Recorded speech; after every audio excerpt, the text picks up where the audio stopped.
All right, so today I wanted to go over a few more things with the module installer. That's where most of the magic happens to actually install modules and really to expand the framework. And again, the framework is pretty bare bones, as you saw from the other videos. The settings is really just settings that you can set on some of the different plugins and other things that are of course in the system. We also have the menu bar, makes it so that we can manage this on the back end, of course, a lot easier. Without that, it would be tough to allow people to kind of change those once a menu entry was added into the system. Uh, of course, the other big one, like I said, is modules. That's where you actually install modules. I've been kind of messing around, adding more, making sure that's as flexible as possible. And then, of course, the whole user system that I went over a little bit in another video. So today we're going to talk about the modules. So really with the module, what I wanted to do is really try to give the user as much information as possible when they come to this window. So in this case, you can see we get a lot of information here, maybe some tables and stuff that were installed and whatnot. And then also you'll notice too that now I show it by the internal name. So really this is the sort of the folder name or the way that the system kind of sees it. And this of course is a little more human readable. And we still have the full description over here as well. When the version is colored or this is bold, it means it's of course installed. And then finally, if it is installed, we can install it. If it's not installed, here we can install it. If it's not installed, uh, and then of course we can delete it if it's not installed. If it is installed, we have to uninstall it first and then we can delete it. Some other things that you'll notice are that, for instance, we have this one here, little question mark. If you hit that, it says that a specific composer package, in this case, needs to be installed. There's no GUI way to do that right now to add to the composer. Composer is kind of a command line thing, but at least it'll let you know that hey, I can't run without this particular module installed in the system. If we zoom down here, upgrades that was in there before, it checks and makes sure that the version is greater than, and whatever the requirements are that are needed for that upgrade are available. And if they are, it allows you to upgrade. If we zoom down here too, you'll notice that this one in particular, of course, is the Orange framework. This should probably list, everything. Everything kind of depends on the Orange framework, but at least it'll show you what is dependent on that framework. Here's another good one right here. These little guys here.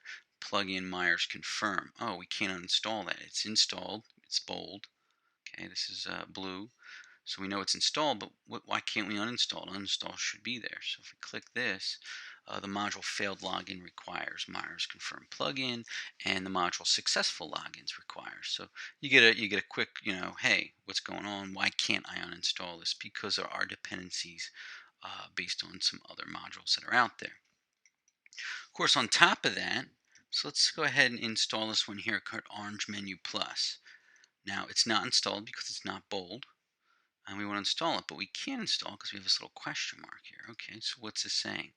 Required module plugin color picker and plugin font awesome are not installed, so we have to install those. So if we actually look for those, let's see, font awesome is right here, so we can install that. Okay, that one's installed. The other one is Color Picker, plugin Color Picker. We'll go ahead and install that. And now you'll notice now that our orange, and that guy go, here he is, our orange menu bar plus we can now install. So we hit install there, and now that's installed.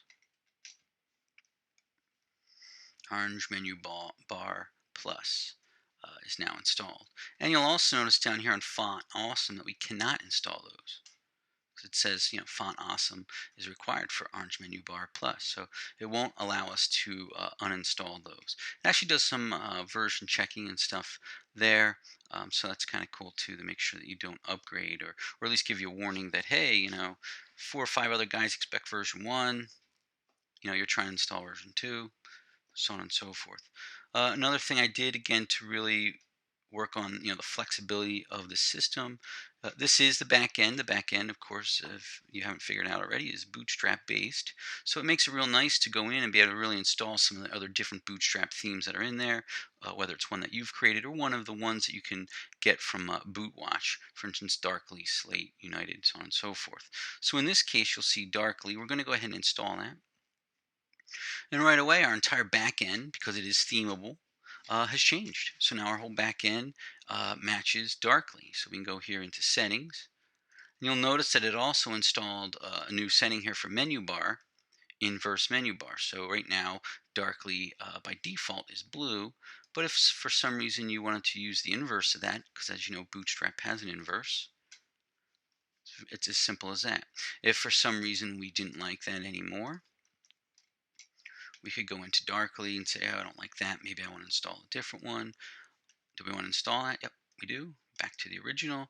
And again, we can install Slate or United or one that you've created yourself. So I just want to show some additional flexibility, or really where the power is with the module installer. Again, those modules can install settings, show color, show icons, so on and so forth.